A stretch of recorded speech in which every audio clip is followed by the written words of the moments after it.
Hi everyone. Welcome to the very first class of our paper 13 Corporate and Economic Laws. We are discussing the syllabus 2022, right? Now, what is there in the syllabus? That's the very first question. After that, we'll know about our subject and then, of course, we will start our study. So, today's class is going to be an introduction, not deep into the core content, just the basics, which many of you might already be knowing. Okay, so, how our paper is designed, what is there in our syllabus? The syllabus might look very tiny to you because it is being covered in one page, but trust me, it's huge. Okay, so you have a lot of things covered in your syllabus. You have to read a lot of content. When I say it's Companies Act, there is a lot of content. So, our paper, as the name suggests, is divided into two parts: corporate laws and economic laws. Under corporate laws, we have three things that we have to study: an act, a code, and a topic. So, Companies Act 2013, which has the highest coverage of your syllabus, and I think it's going to take almost half of your time of the whole content that you read, because Companies Act has a lot of content. Even in terms of the coverage, I don't think that's very much justified, but still you have a lot of content. Okay, so Companies Act 2013, which has 40% weightage, IBC 10%. I would say excellent topic with respect to the current scenario, and decent coverage that has been allotted. Corporate governance, which is not very much interesting as compared to the other topics, but yes, you have a decent coverage for the same 10% again. Then we have economic laws, in which you have to read SEBI regulations, which includes the act as well. Competition Act, FEMA, that is Foreign Exchange Management Act, some laws relating to the banking sector, some laws relating to the insurance sector, some laws or specific provisions to the MSME sector, cyber security, data privacy, a new thing, and MSE also is a new thing which has been introduced, and also some laws and regulations relating to anti-money laundering. So all these have 5% coverage. So section A is basically 60%, section B is 40%. Of course, the questions asked in examination will be a mix of subjective and objective. So keeping that in mind, we have to prepare ourselves. Okay, so we must have an idea, an in-depth idea, I would say, about the whole content. Also, we should be on our toes, on our tips when it comes to learning the crux provisions, right? So, if I talk about a subject like law, corporate and economic laws, where even the syllabus is huge, you have a lot of content to cover. The major problem that the students face is they are unable to retain the provisions. And for retaining, no matter how many times I give you the tip, the students hardly follow it. But today, we have to discuss certain very important things. What are those very important things that are needed now? See, we are talking about a subject like law, in which ideally there are four aspects. What are the four aspects? Understanding law, learning it, revising it, and then presentation. Okay. Since you're on this journey with me, you're starting a tough subject of law like law with me. You have to develop some very good habits right from the beginning. I always say this to my students, that you are the CEO of your own life. So hire, fire, and promote your habits accordingly. So develop some very good habits of learning law straight and right from today. When I'm talking about understanding the concepts, there is a very little role, or I would say hardly any role for you to play. It is obviously dependent upon me, how I make you understand. You have to keep your mind's eyes wide open and try to just maintain your focus. Otherwise, the conceptual clarity undoubtedly will be delivered by me. When I talk about the learning part, if you maintain to revise, if you continue to revise as instructed and you don't leave the subject for the last minute or for just before exams, you will not face difficulty in learning. So once you read a chapter, supposedly we are reading a chapter for the first time, or the first chapter that we read, we will have a lot of interest. Maybe we will even learn 70%, 80% of our content.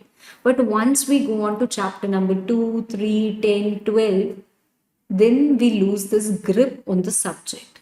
This is bound to happen with every student, so don't panic about it. But you have to maintain that continuity. Supposedly, you have a good grip over chapter number 1. You don't have to leave that chapter even when you have learned it. So, constant revision, my dear, is the key.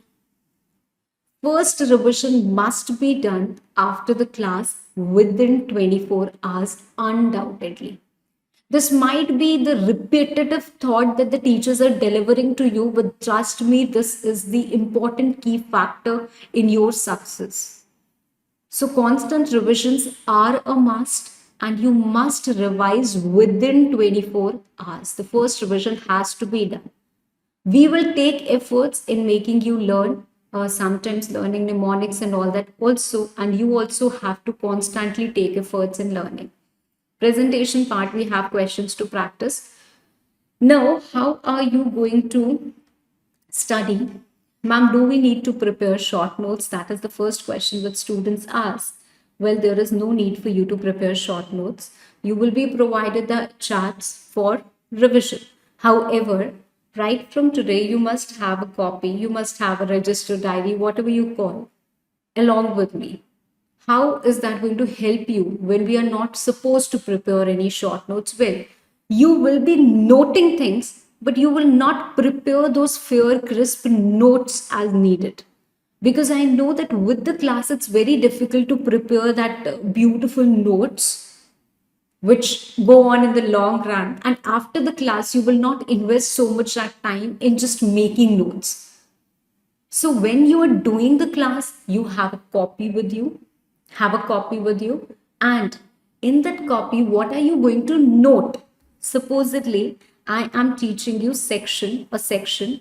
You will note, you will note, you will just give a heading, that section number, and you will note all the points that I am telling you. Okay. If there is any example that I'm telling you, note that example. If I'm writing something and you find that relevant, write it. Don't try to understand the context and everything. Okay, because you're not making any fair notes. Then how does it help, ma'am? Point number 1, it helps you in writing practice. Point number 2, it helps you in getting yourself involved in the class because it is a theoretical subject, undoubtedly. Right. And point number 3, if at all in future when you're studying before exams and you get stuck in any concept, you can refer to this copy, open that example, review that example so that you will be able to relate. And 90% of your difficulties will be solved because then you are able to understand, okay, ma'am said this in this reference or in this context. So trust me, this has actually helped a lot of students. Okay. So how are we going to approach? You have to have a copy, you have a highlighter if you have that printed set of notes, right?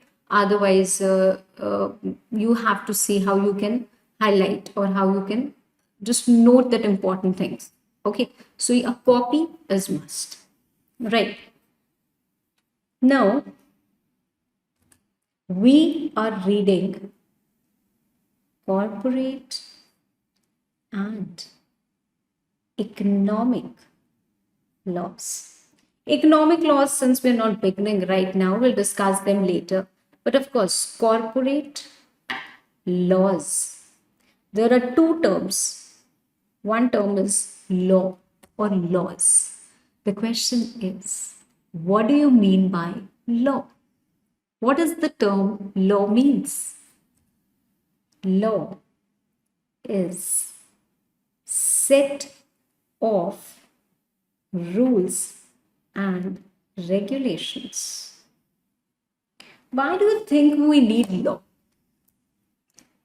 Okay, imagine supposedly there's a cricket match going on, or maybe there is a football match going on, and there are no laws or no rules which are being made. Anyone is doing whatever they want to. Do you think you can play a match? Do you think you can play a game? No, you cannot. If in just a small game you need ample of set of rules and regulations, if this happens, this is going to happen. If this happens, this is going to happen. Then to run a whole country, undoubtedly law is needed. Law is needed to live a peaceful life in a civilized society. Needed to live a peaceful life in a civilized society. Okay. So you need laws, you need regulations. Why? Because there are different set of people that we have, different types of people, and they may all have different types of opinions. Someone wants to drive the car at a speed of 100, someone wants to restrict it to 20. What should be followed? If someone wants to drive at 100 and someone wants to restrict it at 20 and is not giving a pass or giving, what do you think should happen? So there are traffic rules to govern the same. Because there are different types of people and we cannot all reach to one consensus, we have reached to a consensus through law, right? Through law. Now, when after independence, the British era ended, people of India, basically the then leaders, thought that how now our nation should be governed. If we continue to leave everything like this and do not make any laws or do not give any power or anything, then the people, we will again not be able to live a peaceful life. So, to live a peaceful life in a civilized society, we must have laws. So, they made the most fundamental document ever, the supreme document ever, which is our Indian Constitution. Indian Constitution is supreme. Okay. So we have our Constitution, which is the supreme law. It tells us we live in Republic of India. That is, public has supreme power. The government will be elected. That means ultimately we have the supreme power, we have the power to make laws. We cannot make laws on our own, so we elect the representatives. Right? So the supreme power will lie in the hands of general public and their elected representatives. That is what the Constitution tells us. Constitution gives us a lot of rights, that you have the right to equality, you have the right to freedom, you have the 6 fundamental rights which the Constitution confers. Apart from that, Constitution also tells us that public will have the supreme power, public along with its elected representatives. That means we cannot, and the law cannot be made going to that 130 crore people and asking everyone, do you agree to this? So for that we have representatives. How they are elected? How they are elected? We have 2 types of elections. We have a lot of other elections also, but I'm talking about where we do the voting, Lok Sabha and also the state legislative assembly, right? So when Lok Sabha, we elect some representatives. They can be from different parties, not necessarily the ruling party. Central government is formed by party having majority seats, but central government does not make law. Central government has not been conferred the power to make law. So we say that Modi ji has made this law. No.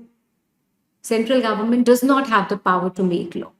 Yes, the power lies in the hands of these elected representatives. So we have the people who sit in the Lok Sabha. We elect someone from our territory, and that person goes and be a part of Lok Sabha. Right. Likewise, we also have Rajya Sabha.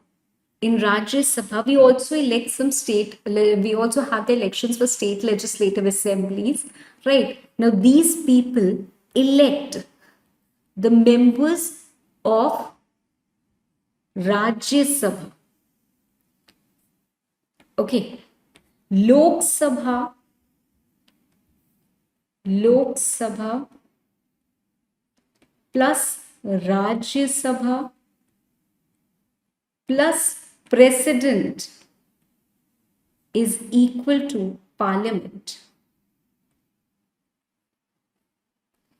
And a parliament has been conferred power under constitution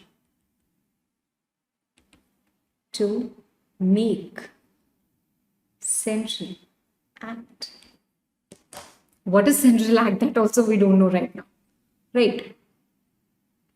Okay. So ultimately, it's our elected representatives who make laws. Laws are some set of rules and regulations. Now, some set of rules and regulations, if they pertain to a particular topic, like we have certain rules with respect to company, right? So we have drafted all that rules, and that is known as a draft. That is known as a draft. The draft is being presented in front of the members of Lok Sabha, which we have elected. If they find that yes, this law should be passed and it should be made applicable, so they approve it. Then it goes to Rajya Sabha. They also approve it. Then it goes to President. President gives its assent and a bill becomes an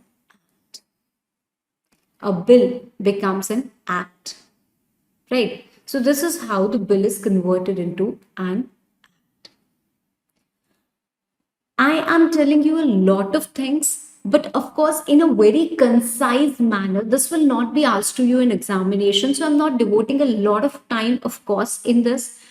And moreover, you are at such a level that you of course have surpassed all these basics. You must be knowing these basics, so I'm keeping it concise. Right, I'm not explaining you literally who are the members of parliament, who are MLAs, and if we are not discussing about the constitution or how the legal system works. Right, we just want to know the basics. Okay, so constitution has given the power in the hands of public. Constitution also has given the power, also gives the power to make laws on certain matters. Union list to parliament. Example, income tax.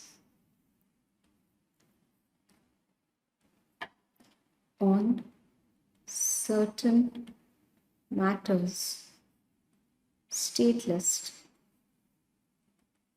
to the state legislature that has been formed. Right. So on certain state matters, the state legislature can make law. On certain central matters, parliament can make law. Right. So using this power as given under union list of constitution, parliament has made law or has made an act applicable centrally to the whole of India as Companies Act. As Companies Act. Okay. Law undoubtedly is needed. If We will start with company in the next class. Basically, I'm not even discussing why you need a company or anything like that. I'm just discussing the basics of law today with you, right? So, who has the power to make central acts? Act is a specific type of law.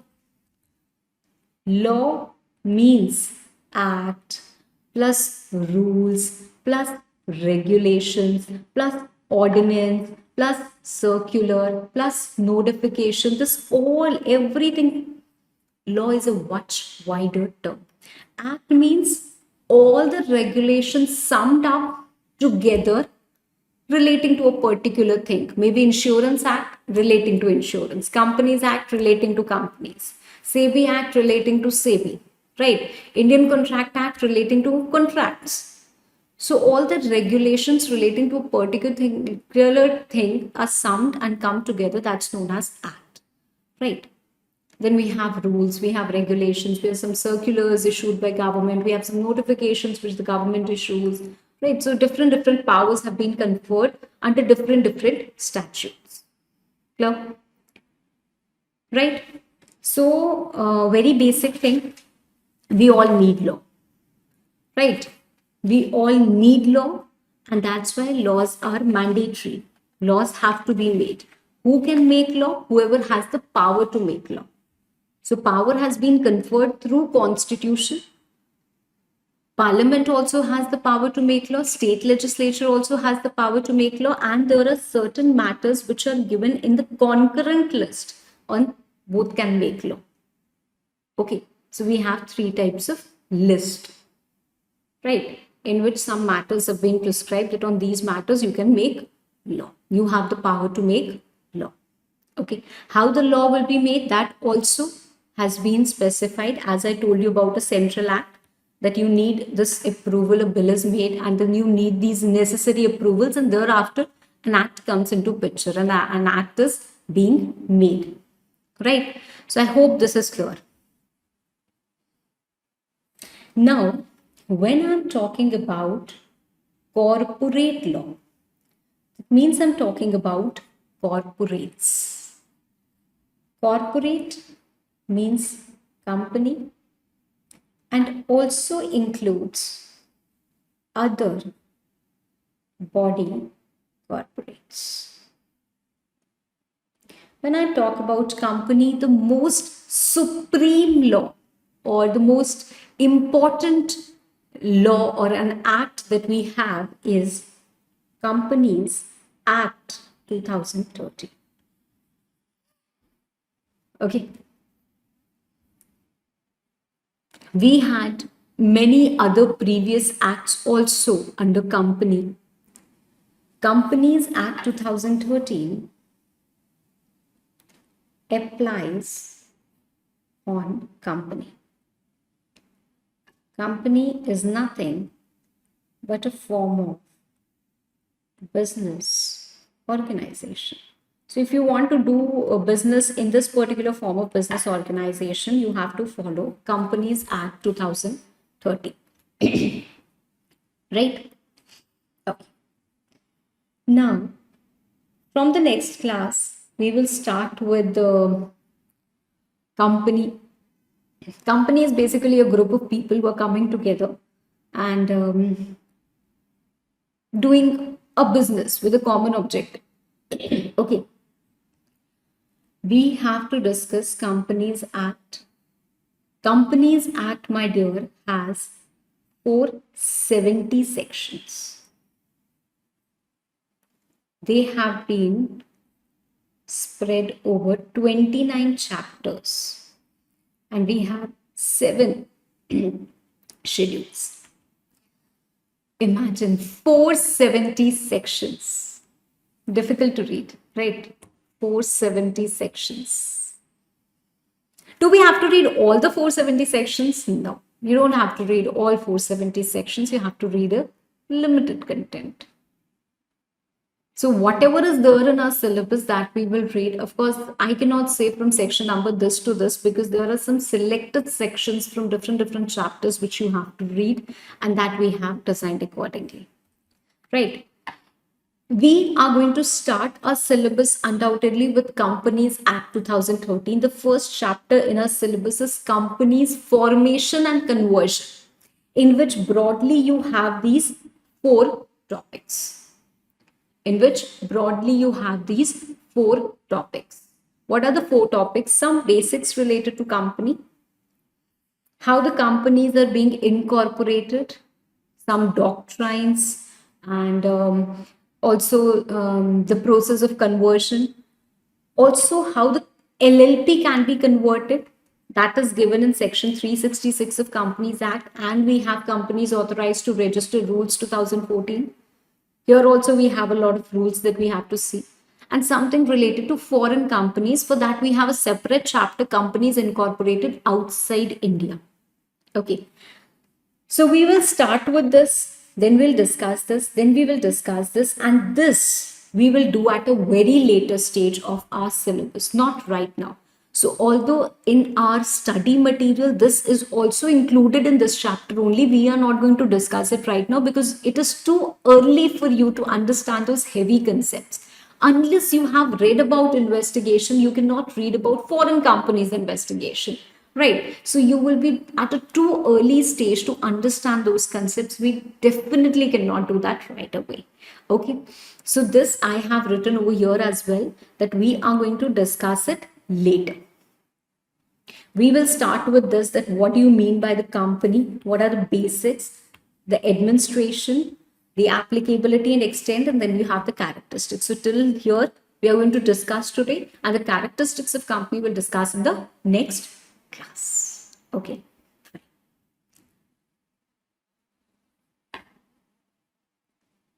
Now, when I say company, what is company? Company has been defined in section 2, clause 20. When I say Companies Act is divided into 29 chapters. Chapter 1 is preliminary, which contains section 1 and section number 2. Section 1 has short title, extent,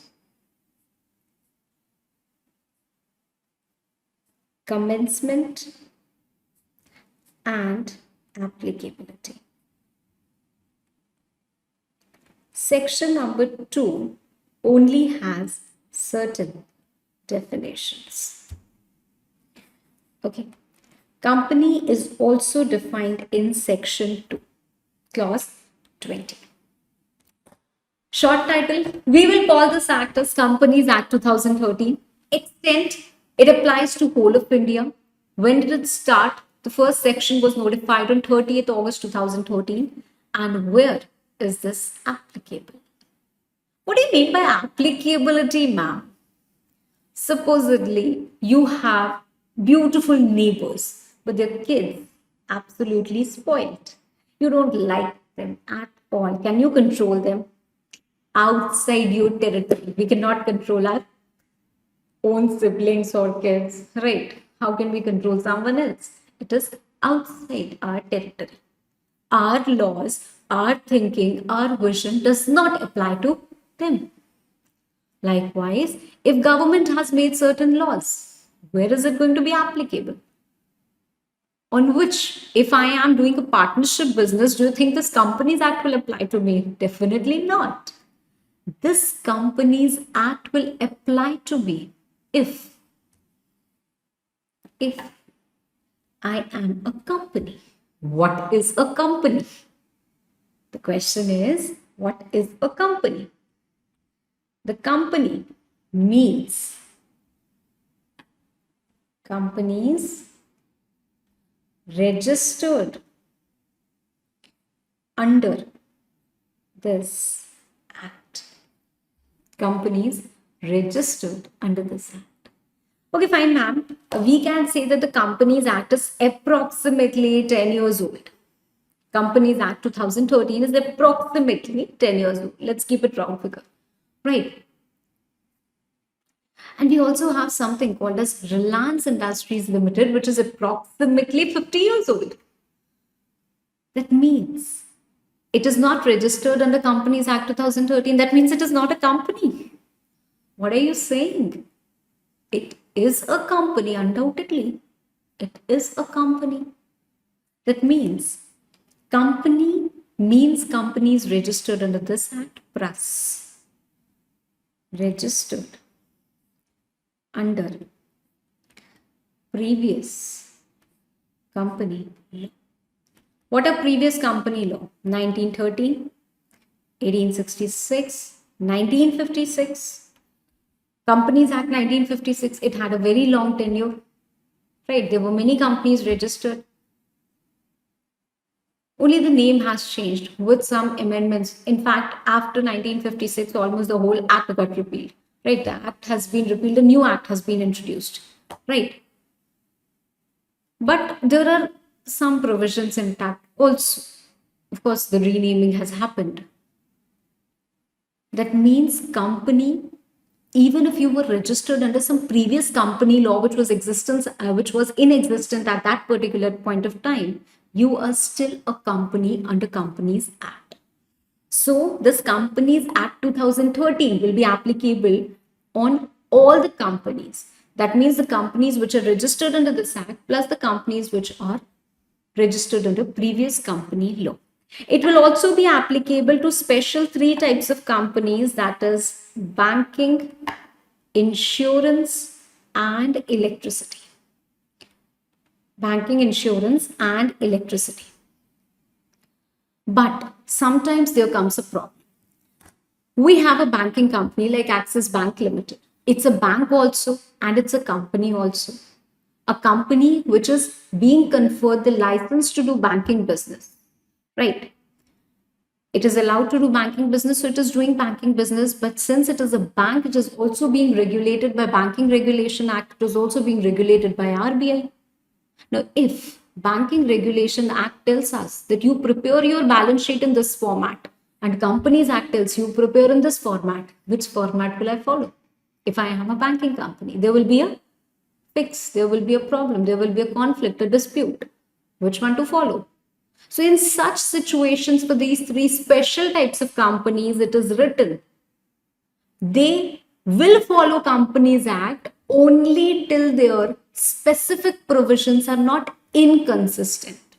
That means if Banking Regulation Act tells you something, you will follow that. You will not follow what Companies Act tells you. If Electricity Act tells you something, you will follow that. If Insurance Act tells you something, you will follow that. If ADA Act tells you something, you'll follow that. ADA is also about insurance only. Insurance Regulatory Development Authority. We have to read something about insurance sector also. Okay, so you'll follow that. You'll follow that specific provision, that specific regulation. I hope that's clear.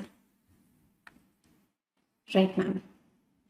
The Act has this administration I'll discuss a little later. It extends to whole of India, applies to companies incorporated this law, previous, insurance, banking, electricity. So far, the provisions are consistent. If they're inconsistent, it will not apply.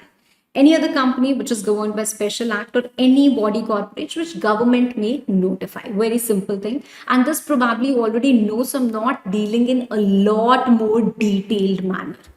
Okay, I could have gone in lot more detailed manner. For 2 hours. I can take a class only on the introduction and even more. But I'm restricting myself because you have a lot of more core content to discuss, right? So we'll not waste a lot of time on this basics, right? Because you already know this and they are not very much needed in examination.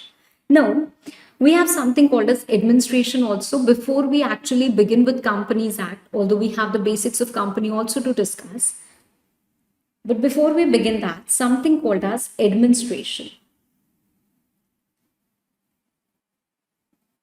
or basically I would say something called as authorities under Companies Act. We have MCA. This is an online portal Also, although this is Ministry of Corporate Affairs. Now, when I say Parliament makes central act,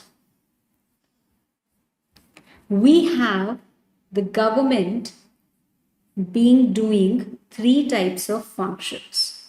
One is executive, second legislative, and third judicial. So we say the legislative powers are with Parliament, but supposedly Parliament has made Companies Act, and this Companies Act tells you to furnish information. The question is how this will be executed, how you have to furnish information. That will be being told by the government, central government. Central government operates through different ministries, right? You all know that. Likewise, we have Ministry of Corporate Affairs. So deal with corporate affairs, we have MCA. Now, MCA is going to make rules. How can you furnish information? So MCA supervises everything because it is undertaking the executive function of government. It executes, it ensures that proper execution of the laws are being done. So it also has the power to make rules, how you do that. Not what you do, but how you do that. Okay. And then we have undoubtedly judicial, our judicial system, right? So we have MCA, which governs everything, which is the executory body of ensuring that everything is in order. And we have an online portal also in the name of mca.gov.in where we do the filings. We have ROC, Registrar of Companies. It maintains records of all companies, and this is appointed in every state. Then we have something called as RD. RD, my dear, is regional director, who is in charge of a region, who supervises working of all the ROCs. Then we have NCLT and NCLAT. They both are judicial body, which acts as courts under Companies Act 2013. Right now, this much piece of information is undoubtedly sufficient for you. Okay, so we have something called as ROC, which undoubtedly we'll read many times. Registrar of Companies, which maintains the records of all the companies and is appointed in almost every state. Some states have two ROCs also. Only there are two states which have two ROC. Then we have a regional director who is in a region and supervises the ROCs of all the region. And then we have NCLT, National Company Law Tribunal, and National Company Law Appellate Tribunal, which acts as a court only for dealing with the corporate issues. Okay. So I think so far the things are clear. Administration part is also clear. Okay. So I wind up the class here itself. Today was just an introductory session. I hope now you are thorough with your subject. You know what you have to study. And out of that corporate and economic laws, we have started with corporate laws. We have three topics in corporate laws: Companies Act, IBC, and corporate governance. We have started with Companies Act. Companies Act is divided into 29 chapters. You don't have to read all the chapters. Whatever is there in your content, that has been divided into different chapters: companies, formation and conversion, investments and loans, and so on. So one by one, we are going to read all the chapter that we have to. Undoubtedly, you don't have a lot of coverage, so you don't need to worry. In Companies Act, in fact, the coverage has been reduced from the old syllabus, I would say. So that's a reason to be happy. But still, The content still is not so less, it is still huge, and we have to put in a lot of effort. So I hope you're all charged up and dedicated completely, and you are going to develop some very good habits because you have to ace a subject like law, right? Okay, all the very best. See you in the next class. Thank you. Hello everyone. Welcome to the next class of our current batch, and this class is also about basics. We are going to discuss about the characteristics of company in this particular class. If you actually go out and ask a child who is studying in class 5th that can you tell me ABCD, or let's read ABCD, all the alphabets, all the letters and all that, he will be like, are you kidding me? I read that so long before, and it's on my tips. And so are these characteristics of companies for you.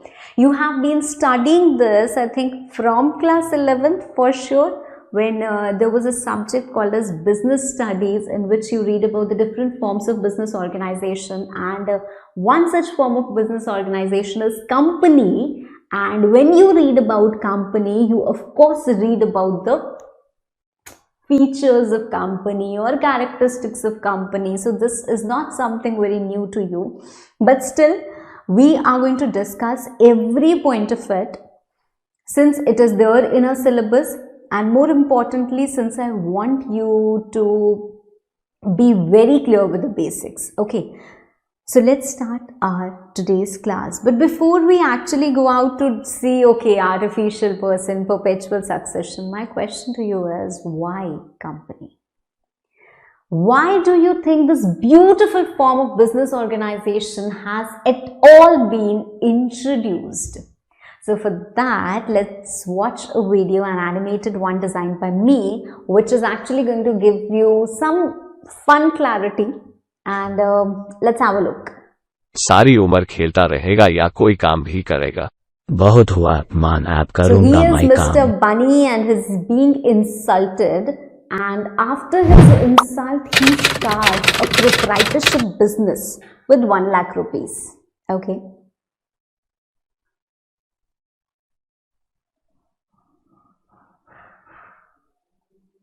He takes a loan of 5 lakhs.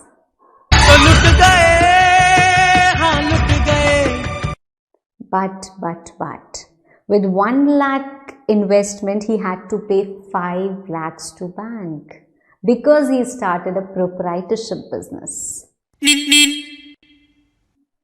Oops. So with Bunny's death, the business also dies because it was proprietorship.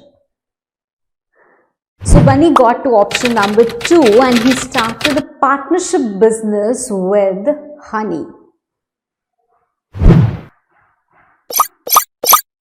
But loan again, loss again, and liability अब आप ही again. कोई रास्ता दिखाइए So CA he wants साहब। to seek Sorry, the Umar. help of professionals like us. He walks up to CA, CMA, CS, whoever he might go, they all are going to advise him one thing only, and that's it. That why are you engaged in these traditional forms of business organization when you can gift yourself the corporate status? How can you do that? By forming a company. A company has a lot of benefits, a lot of features, and a lot of exemptions and all that we are going to read at a later stage. But at this particular point of time, had you formed a company, your business would not have died because of the feature of perpetual succession. Had you formed a company, you would not have to pay 5 lakhs to the bank. If company has taken a loan, if your business has taken a loan of 5 lakh, the business only has to repay if it can. If it cannot, why will I repay? Right? So there are some advantages, some features of a company which we are going to read in today's class, and let's get going with the very first one. And one more thing, you have to remember this character of Bunny because we are going to use it a lot of times. So he is one of my favorite characters. So Our advice to Bunny is that go for a company. Which type of company, private, public, OPC, etc., that we are going to discuss later on. But first of all, company. Company. The first feature of company is artificial person. What is artificial person? Of course, the company is a person. Can it get married? Imagine marriage of, supposedly one fine day you wake up and you receive an invitation card which says that Reliance weds Infosys. How about that? Can two companies get married? No, of course they cannot. And when they cannot get married, they cannot even go for divorce, right? Because they are artificial persons, they do not have the ability to see, they do not have the ability to speak or hear, nor they can get married, nor they can go for divorce, etc., Then why are they person?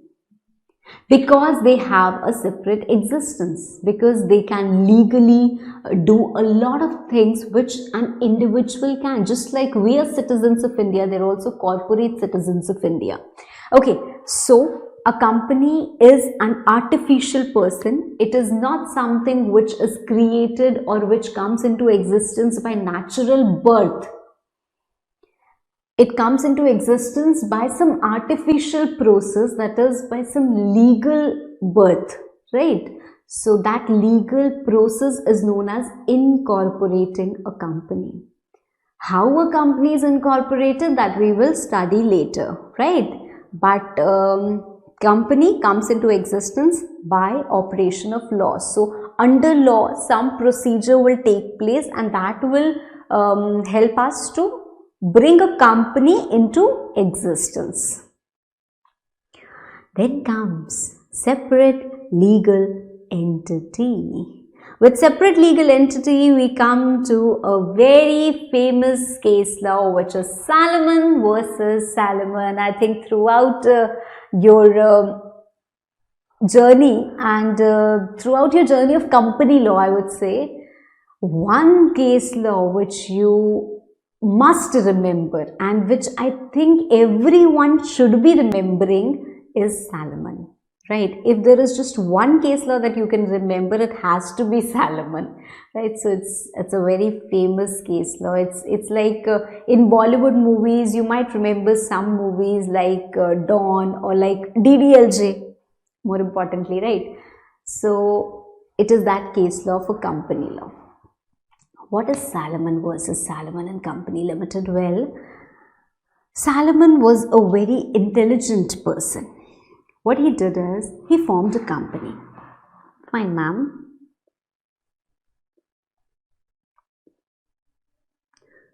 Salomon formed a company. Okay. Just a second.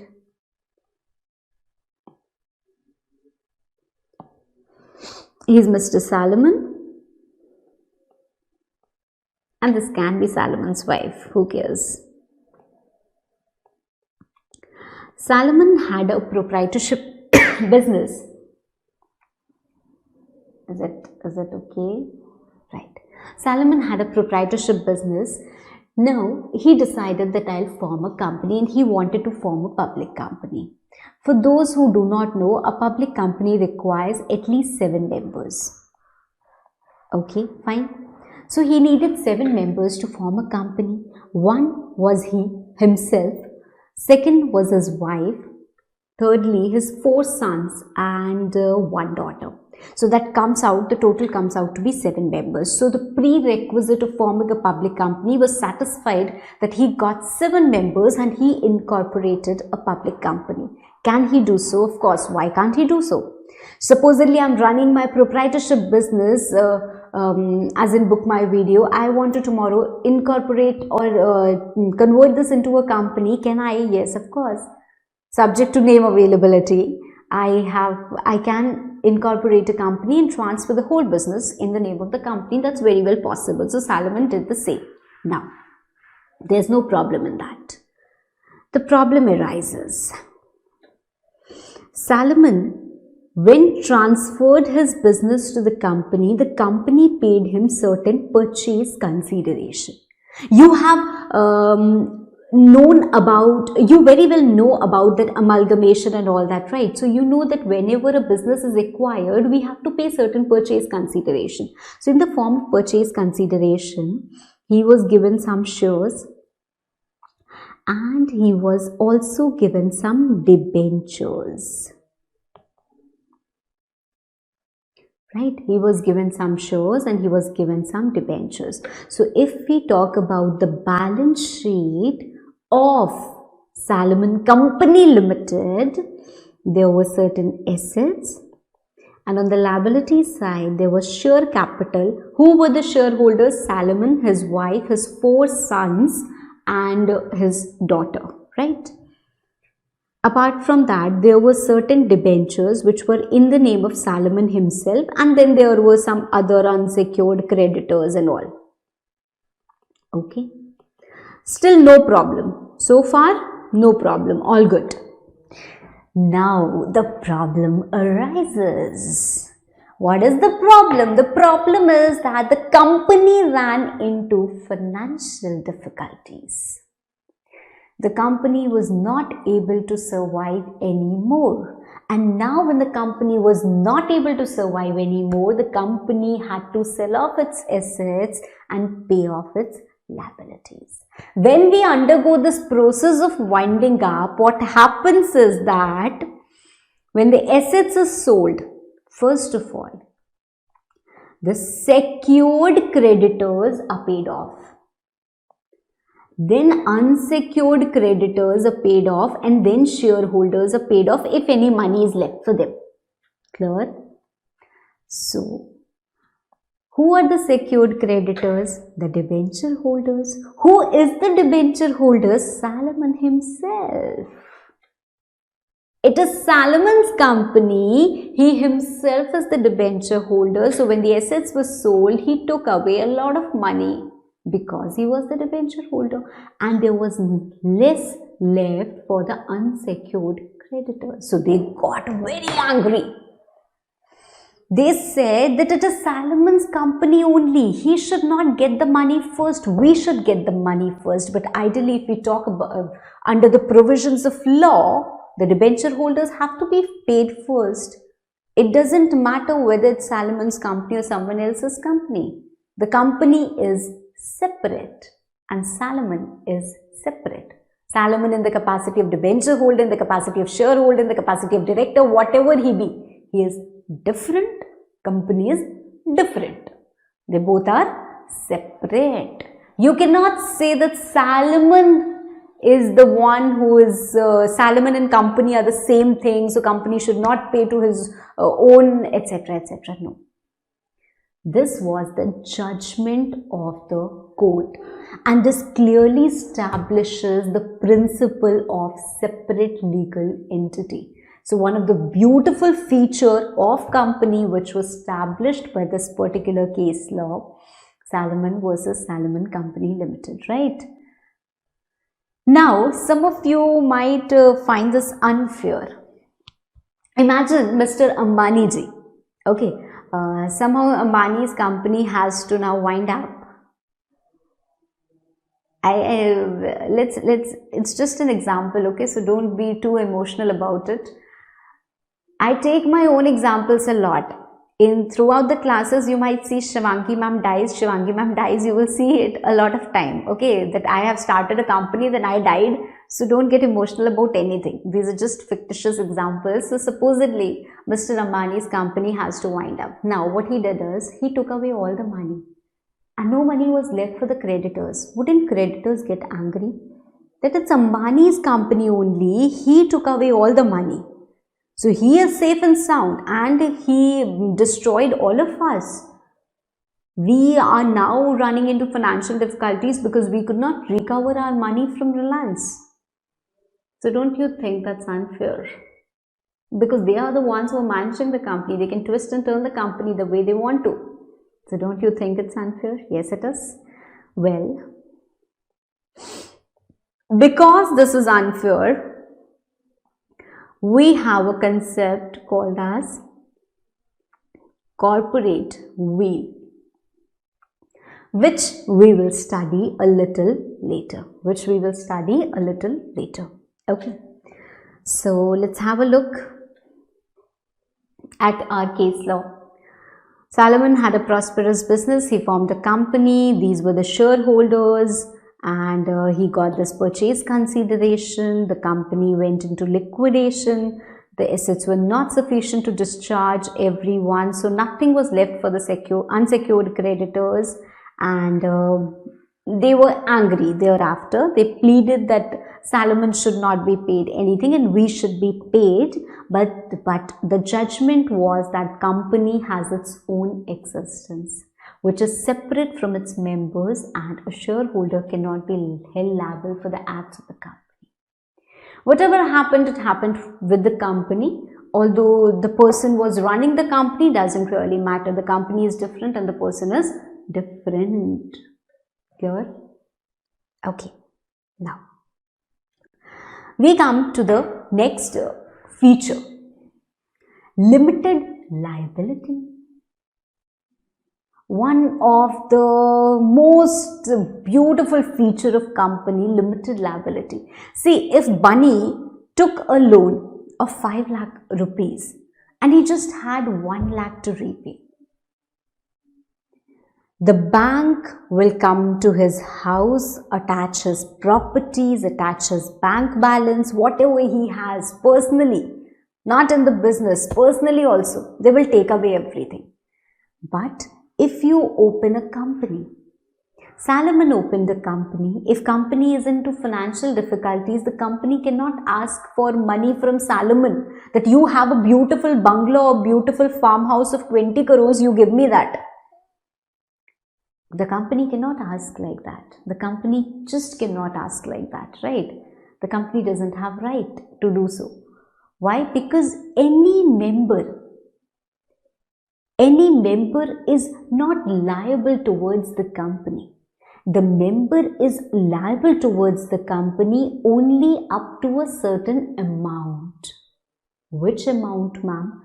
Supposedly, this is a company, Salomon and Company Limited, and Salomon has agreed that, okay, I am going to take 10 shares of this company. So, I will give you 10,000 and I'll take 10 shares.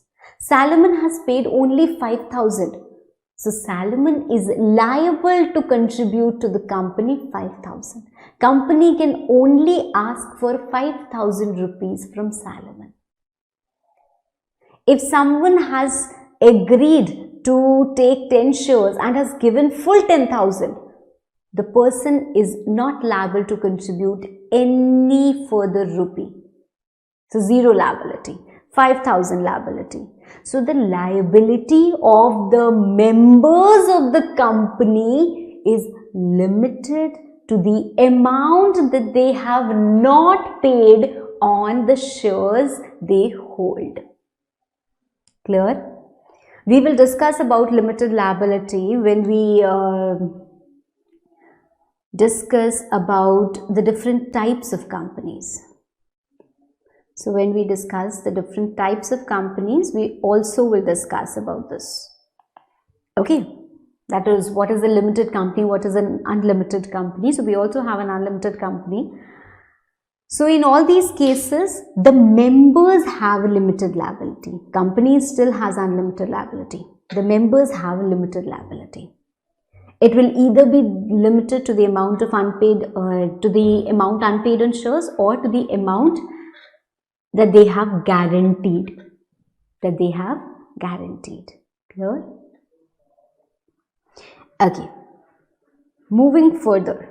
Perpetual succession. No matter who comes and goes, as I told you, Shivangi ma'am dies. Members, let's say for example, Mr. Dhirubhai Ambani, he incorporated a company. Why do you think he incorporated a company, ma'am? To do some business, of course. But do you think he would have ever imagined that as and when I die, the company should also die? See, even in the worst of dreams, no Indian parent can think so, that whatever I am earning is for my own self. I don't think any Indian parent can do so. We always have this, we have the desire to earn not for our own selves, but for the younger generation, right? So we pass on everything to the generation. We pass on the legacy, we pass on the investments, everything. So likewise, we also want to pass on the business. It's not just about the legal here. It's also about the brand that you establish, about the values that you have put into the business. So Mr. Dhirubhai Ambani started with a vision. He started a company and he did not want that company to end.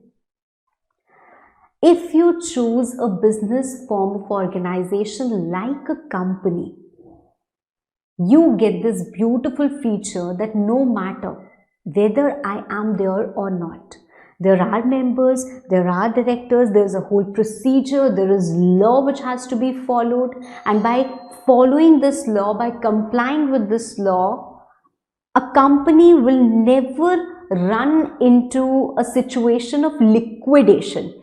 So the company will always go on and on and on. Company is an artificial person.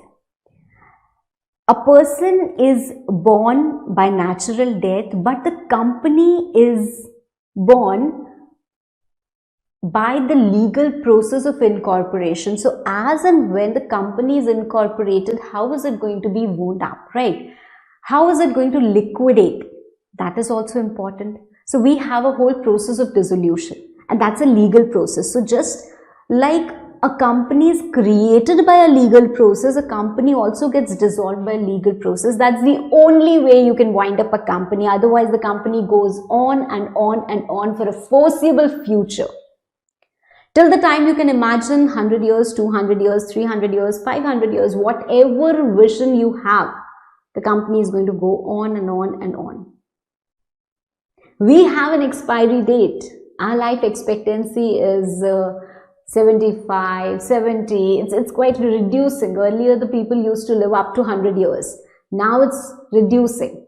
So we have a deadline, but the company doesn't have any.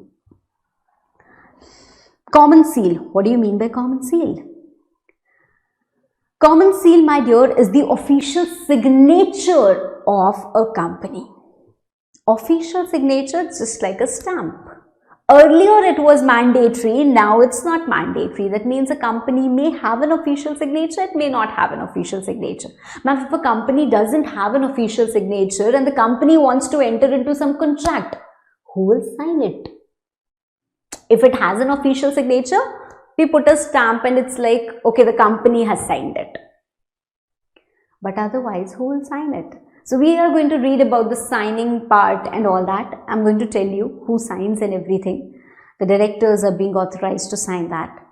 So it is, what you have to remember is, it is the official signature, but it is optional. Okay, it is optional. Next is transferability of shares. Transferability of shares. Okay. What is transferability of shares? Supposedly, let's take the example of Salomon again. Salomon and Company Limited. Salomon had 4 sons. Often it happens that one of the sons is not very worthy. He turns out to be someone who you cannot trust, someone who is duffer, someone who doesn't listen to you, someone who is not very good at academics and all the bad things, right? So Salomon doesn't want to give him any share in his company, but he has already given him 1 share. So Salomon thought, I'll take that share from my son and give it to my elder son. He's very disciplined, he's very sensible, he always listens to me and like things. So can it be done? Yes, the shares may be transferred. Some students have this misconfusion or misconception that shares cannot be transferred in a private company. Well, they can be transferred even in a private company, although there is some restriction about which we will study later. When we discuss about private company, public company, one-person company, then we will discuss that. Okay. But yes, they can be transferred. Okay, fine. So the shares can be transferred. Great. Then comes your separate property. Again, let me take an example. Separate property.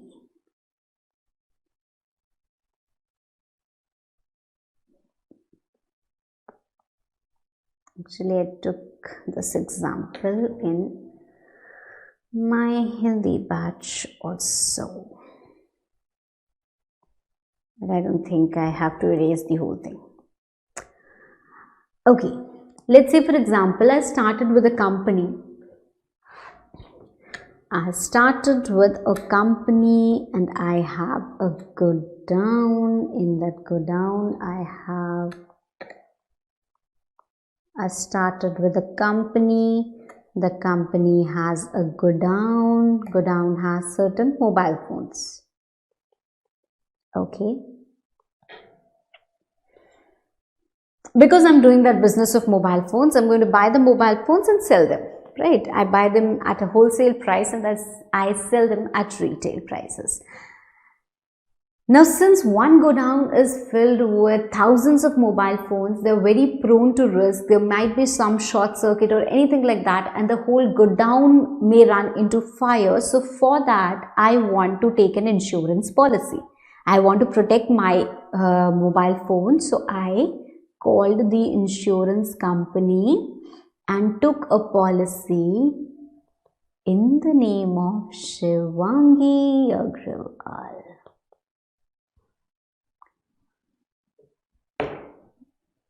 You must have got my mistake by now. I took the insurance policy in the name of Shivangi Agrawal.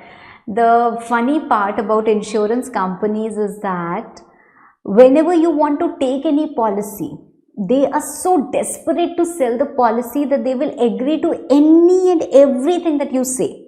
Okay, this will be done, ma'am. There will be no problem. I am here. Right. So, such over promised statements led me to this, and I took a policy in the name of Shivangi Agrawal because I thought it's my company, it's my godown, these are my mobile phones. Now what happened is, somehow God did not favor me and the godown actually was caught by fire and the mobile phones were destroyed. But I was sitting calmly and satisfied that no problem, I have an insurance policy and nothing is going to happen to my mobile phones. So I was kind of relieved. But then came the insurance company, and at the time of claim, they are like, let me see. No, this claim is not possible. So they are always like that, insurance companies, and they came and rejected my claim straight away. I said, why? Why this is happening to me? They said, because the mobile phones belong to the company. I said, yes, of course, but the policy belongs to you. You don't have any interest in these mobile phones. I said, I do have an interest. No, you are different, the company is different. We cannot pass a claim on such goods which do not belong to you. These goods belong to the company. This godown belongs to the company. I said, you should have taken care of this at the time of taking the policy. No, at the time of selling the policy, you were very eager and you did not take care of all these things. They said, we don't care about that. Ultimately, what I am trying to conclude from this particular scenario is that the company has a separate property and we can in no way claim that property to be ours, despite the fact that I have incorporated the company, I am the shareholder of the company, I run the company in the capacity as a director. I cannot claim it. Right? So no member can claim to be the owner of company's property. I hold the shares of Reliance, that doesn't mean I own the property of Reliance. Right? And even a member does not even have an insurable interest in the property of the company. This is exactly what I told you through that example, right? Okay. Capacity to sue and be sued. So a company is a body corporate. You can sue it, and the company can also sue someone else if the company suffers from any breach or anything like that. Okay, simple point. Now we come to an interesting concept of corporate veil. As I told you, many a times we feel that this concept of separate legal entity, that they are different, can be misused a lot of times. I have to do any fraud. Let's open a company, let's take some money and all, we will run away, and the company will now see. Because they cannot come, the bank person or the financial institutions or anyone that I have defrauded, they cannot come and claim money from me legally, right? Because it belongs to the company. I've taken money in the name of company, so they cannot come and claim anything from me. So I can easily get away with it, right? But this is something which should not be allowed. So government has taken a step at different places. What government has said is that first of all, you need to understand this concept. There is a wheel of incorporation. Have you heard of that song, Parde mein rehne do, parda na uthao? I hope you understand what parda means. Parda means curtain. Anything which is behind the curtain, we cannot see it. Imagine a puppet show. This is not the file. Imagine a puppet show. What can you see if a puppet show is going on? What can you see? Oh, see this pink puppet. This is looking so beautiful. Oh, see this green puppet. It's slightly down. Oh, look at this yellow puppet. It's turning towards the left. We can only see what these puppets are doing. We cannot see who are the person who are behind this puppet. Maybe this person is intentionally doing something to the puppets, right? Do you get my point? So exactly this is what happens in the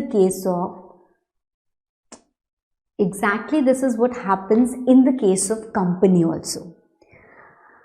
We have company which is being run by the directors, by the members.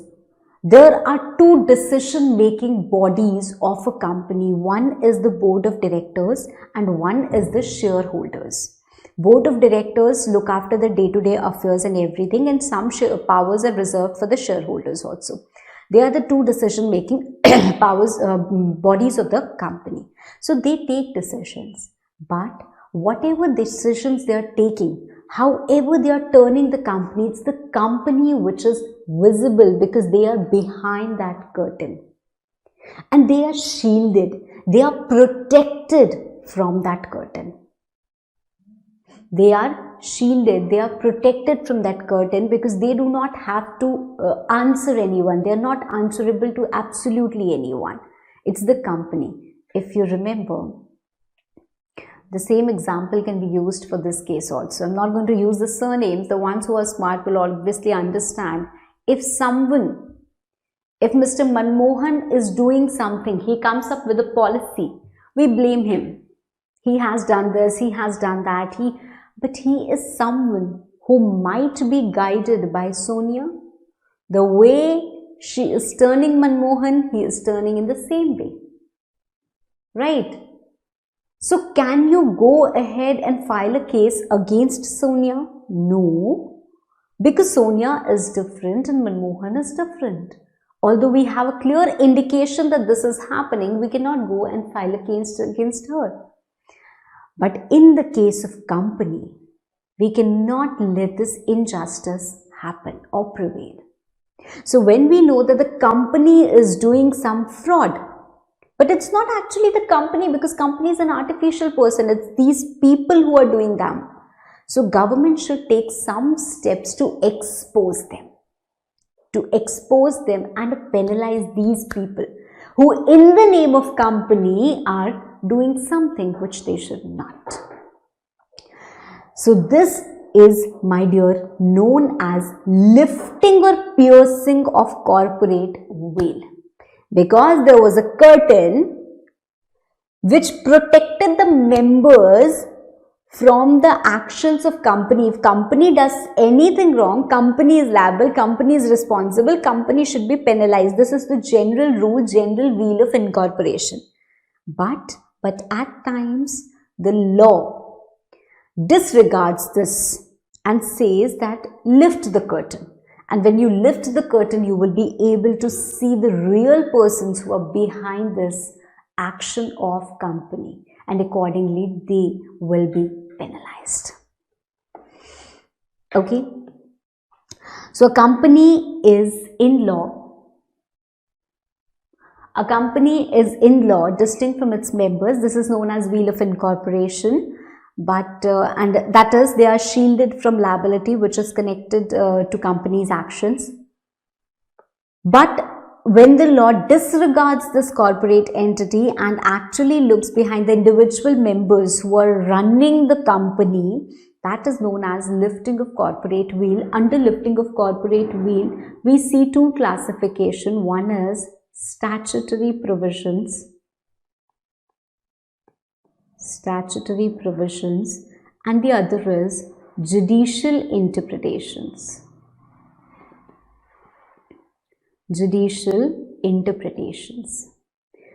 We are going to discuss here the judicial interpretations. What is, ma'am, statutory provisions? Statutory provisions, that the provisions which are made under statute. Under Companies Act 2013, you must have seen, if you remember, there was a provision of misstatement of prospectus, wherein if in the prospectus there is some error, okay, it is not the company which is liable, it's the people who prepared the prospectus, they are liable. So this is a provision which is there in the statute itself, which disregards separate legal entity and instead pays importance to who is the person who is behind this prospectus and penalizes that person. So there are many provisions which are there in the statute which ignores this concept of separate legal entity and lifts up the corporate wheel, which we will read as and when we progress Companies Act. Okay, but there are also judicial interpretations. What are judicial interpretations? Let's say again, let's take that example of Mr. Ambani.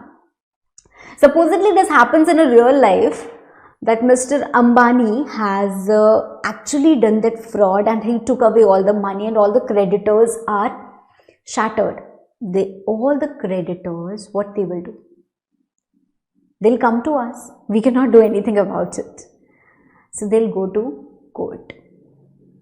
When they go to the court will admit their application and start proceedings. So during proceedings, the court has two choices. To say, no, nothing can happen. The company is different, Mr. Ambani is different. Whatever he has done is okay. So that is maintaining that principle of separate legal entity. And the other one is disregarding corporate personality. That is looking behind the real person who has done this, and whoever has done this should bear the consequences. Right? So there can be two situations where courts decide whether to lift the corporate wheel or not. We have some famous case laws through which we have established that okay, if this happens, if someone is trying to evade tax, then we will lift the corporate wheel, right?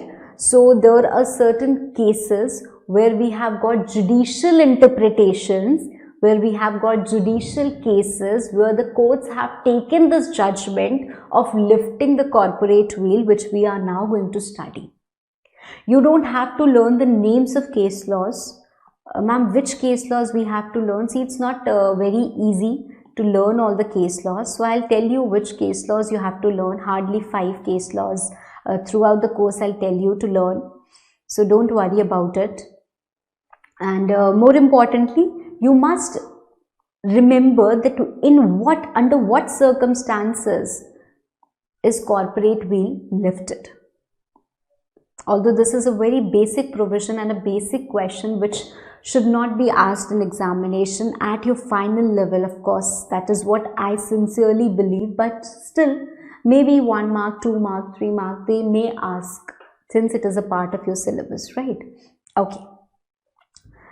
So the first point, protection of revenue.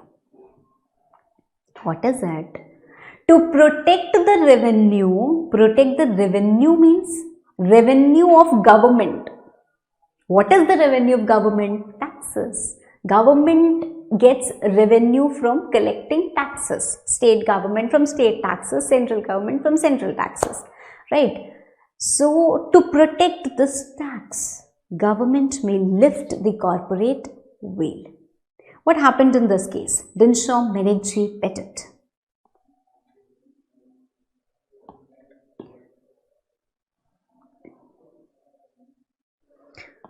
Dinshaw Menekji Petit had huge income. Imagine you get 50 crores a year. Let's imagine. Oh wow, ma'am, such a peaceful life it would be. Still, your first concern as a professional would be, oh my God, such heavy taxes I have to pay. Is there anything I can do about the taxes? Supposedly you get a salary of 50 crores. Then you have no other way than to pay taxes, right? So such heavy taxes you had to pay. But Dinshaw Menekji Petit, he had income from investments. So he had huge investments, and from that investments he was earning. Whatever he was earning, he had to pay heavy taxes. So he decided one fine day that let me incorporate 4 companies and let me transfer my investments. Let me split my investments and transfer them to these 4 companies. Now what will happen is, I will not have any income, and since my money has gone to these and they are going to receive the income, I will take my money in the form of loan, and on loan I do not have to pay any taxes, and their incomes will also be reduced accordingly. The tax and all, tax planning and all, he did that, so it will be reduced. So just for reducing this tax burden, just for evading tax, these companies were formed. They were not doing any business. They were kind of shell companies. Okay, they were not doing any business, nothing at all. They were formed only for the purpose of evading tax. And since they were formed only for the purpose of evading tax, the judge said, although these companies are different from Mr. Dinshaw.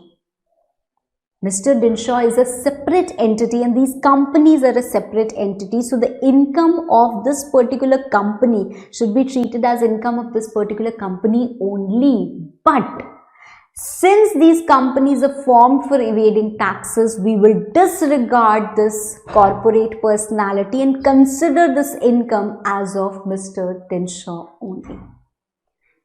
So in this case, the judge actually went out to lift the corporate veil. Clear? Next case, next situation, determining enemy character of the company. Daimler Company Limited versus Continental Tire and Rubber Company Limited. Daimler. Okay, so here we have, the company was incorporated in England. Okay, the company was incorporated in England, but all the members, all the shareholders were the residents of Germany. Residents of Germany. Now, do you know what happens? Do you know what happens? During war, you must have read this in Indian Contract Act. What happens during war is, the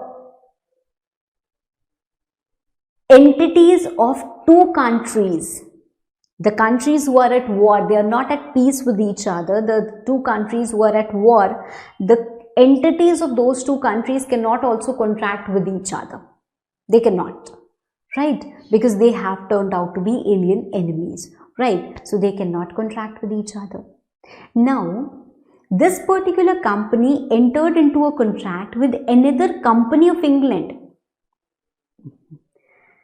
Prima facie, there looked no problem. One company of England is contracting with another company of England only. Why the problem? Because Germany and England are at war. Why this problem? But if you look deep, you will realize that this company is only looking like an England company. It is actually a German company because all the shareholders are of Germany. So to determine whether they are alien friends or enemies, we have to disregard this corporate wheel and look behind the real person. And when we look at the real persons behind this, we come to know that yes, they are alien enemies. So when we want to determine the enemy character of the company, we can lift the corporate wheel just as judge did in this particular case. Right? Okay, next. Smith, Stone and Light Limited versus Lord Mayor etc. of Birmingham. In this particular case, if you understand it in an easy manner, supposedly I call you and I tell you that go to the DM of your city and give this particular proposal. If he agrees, collect advance from him. You go, you went there, you gave him a proposal and he agrees, and then you take some advance. That advance belongs to you or me. That advance belongs to me. Why? Because you were merely acting as an agent. In the same manner, the company formed another company, turned a partnership firm into a company as its subsidiary, and that subsidiary was not doing any thing separately. It was just acting as the agent of the company.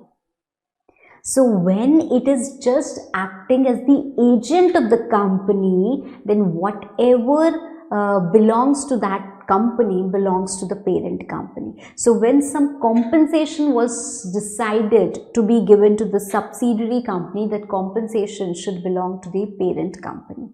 You don't need to get into very deep details of this particular case law. All you need to remember is this. Okay. So when some companies form another companies as subsidiaries to act as their agent, the corporate wheel is lifted. Next. Lifting of corporate wheel could be done in case of transfer of shares of company which actual sale of land which the original allottee was prohibited to do so. Okay, let's say there are these 4 persons who have formed a company. Okay, this company supposedly has got some land which is allotted by some government, and this land can't be transferred for 10 years. This land belongs to the company. The land cannot be transferred for 10 years. That is the only condition of allotment. The shareholders transferred their shares to another company. Now, ideally, the land belongs to this particular company. Although transfer of land was not permitted, but now the company is different and the shareholders are different. So shareholders can transfer their shares as and when they want to, because there is transferability of shares. Right? So company did not do anything. So company should not be penalized, and they can also not be penalized. Do you get it? How smart, right? So in such a situation also, a corporate wheel was lifted and it was said that no, you both are the same and you have transferred this company, you have transferred this land indirectly, and hence the allotment is cancelled. Okay. Next is the case of fraud, Jones versus Lipman. If you form any company for just defrauding someone, the corporate wheel will be lifted. And lastly, we have, if the company is trying to avoid legal obligation or welfare legislation, we have this rubber industries. Okay. Now, a company had some income, and based on the profit of the company, bonus is computed. You all know about industrial laws, you know about Payment of Bonus Act. So bonus has to be computed according to the relevant laws which are applicable, and bonus has to be paid mandatorily. It has to be paid to the workmen, to the labor, right? Under labor laws, you have read about it. So the workmen were very happy because of the income of the company. They were getting huge bonus, but the company was not so happy. The company thought that I should reduce my profit just to not pay the bonus. So what company did it? All the investments from which it was receiving that interest income, dividend income, etc., etc., it opened another company and transferred all its investments to that particular company. Now what happened is the profit of this company reduced, and hence no bonus. Bonus is your statutory obligation, and just to reduce that statutory obligation or to get away with that statutory obligation, the company actually formed another company and transferred the investments.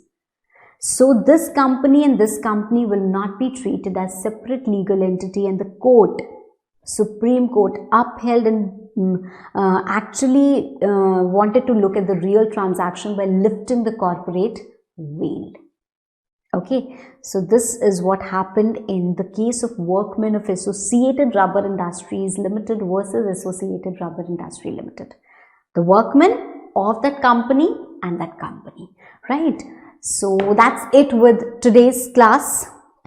Hope you have been able to recall the basics with me.